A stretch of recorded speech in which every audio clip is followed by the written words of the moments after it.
Imagine estar dentro de um avião a mais de 5.000 metros de altura, voando a quase 800 km por hora. E, de repente, o vidro da cabine explode. O vento invade com uma força brutal. A pressão some em milésimos de segundo. E o piloto simplesmente desaparece da cabine. Não porque saiu andando, não porque pulou, mas porque foi sugado para fora do avião. E agora, o corpo dele está sendo arrastado pelo lado de fora da aeronave, preso apenas pelas mãos de outro tripulante, exposto a temperaturas negativas, com vento suficiente para rasgar a pele e uma queda de milhares de metros logo abaixo. Isso não é roteiro de filme, isso aconteceu de verdade, no voo 5390 da British Airways. E o mais inacreditável, ele sobreviveu.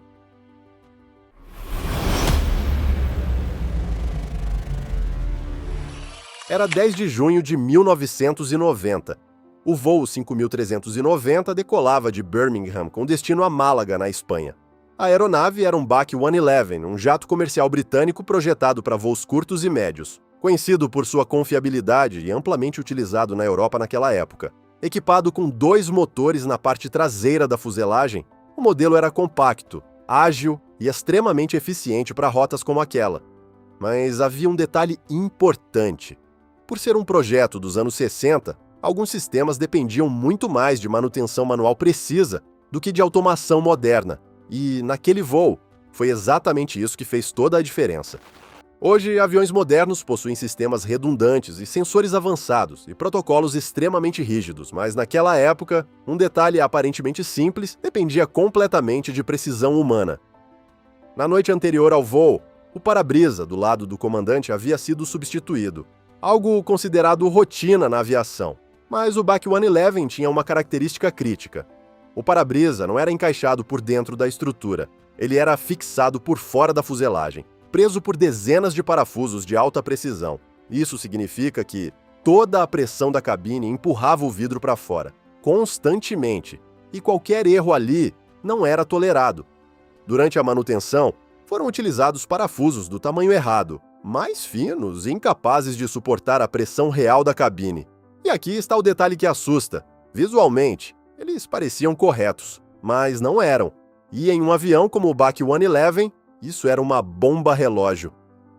Quando o avião atingiu altitude, a diferença de pressão entre o interior e o exterior chegou a níveis extremos, e o para-brisa simplesmente não resistiu. Ele foi arrancado da estrutura, como se fosse uma tampa sob pressão. O impacto foi instantâneo. O barulho ensurdecedor. Um rugido violento tomou conta da cabine, como se o próprio ar estivesse sendo arrancado do avião. Papéis voaram, objetos foram lançados contra as paredes e o controle da aeronave, por alguns segundos, simplesmente deixou de existir. O copiloto, Alastair Aitchison, foi empurrado violentamente para trás, mas conseguiu, por instinto, segurar os controles. Naquele momento, não havia tempo para pensar. A única coisa que importava era manter o avião no ar. Enquanto isso, do lado de fora, o capitão Tim Lancaster estava sendo arrastado contra a fuselagem do avião. Seu corpo batia violentamente contra a lateral da aeronave, com uma força que nenhum ser humano deveria suportar. Seu rosto, pressionado contra a janela lateral, deformado pelo vento extremo, seus olhos abertos, mas sem qualquer reação aparente. Para quem estava dentro da cabine, ele já estava morto, mas mesmo assim, ninguém soltou. O comissário de bordo, Nigel Ogden, correu para a cabine. Sem pensar 2 vezes, ele agarrou o capitão pelas pernas, com toda a força que tinha. Sabendo que se soltasse, o corpo poderia ser sugado completamente e atingiria o motor, o que causaria uma falha catastrófica. Agora, não era apenas a vida de um homem em jogo, eram todas as pessoas a bordo.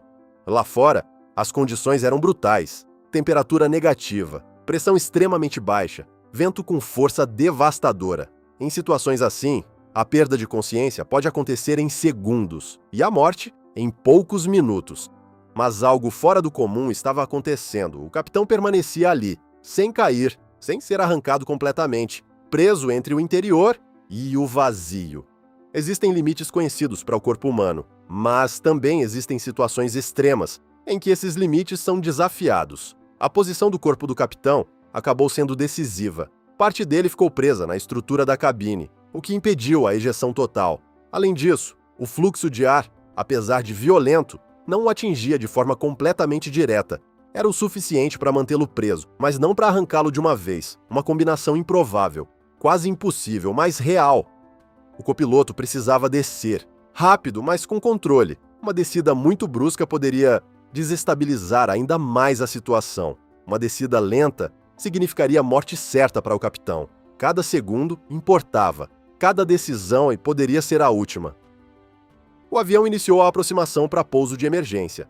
Dentro da cabine, o capitão ainda estava sendo segurado, sem sinais claros de vida, mas ainda ali, preso, resistindo, contra qualquer lógica, contra qualquer previsão. Quando o avião finalmente tocou o solo, ninguém sabia se ele ainda estava vivo. E então, algo aconteceu. O capitão respirou contra todas as expectativas, contra toda a lógica médica. Ele estava vivo, com múltiplas fraturas, lesões graves, mas vivo. Depois de tudo, ele sobreviveu. Após o incidente, uma investigação detalhada foi conduzida. E o que descobriram foi alarmante. O problema não estava no avião em si, mas em um detalhe invisível. Os parafusos do para-brisa eram menores do que o necessário e não suportaram a pressão da cabine. Um erro simples, mas com consequências gigantescas. Depois desse caso, os protocolos de manutenção foram reforçados. E inspeções passaram a ser mais rigorosas, e processos que antes dependiam apenas de experiência passaram a exigir validação dupla, porque ficou claro que pequenos detalhes podem colocar centenas de vidas em risco. Hoje, milhares de aviões cruzam os céus todos os dias, cada um deles, dependendo de centenas de componentes, funcionando perfeitamente.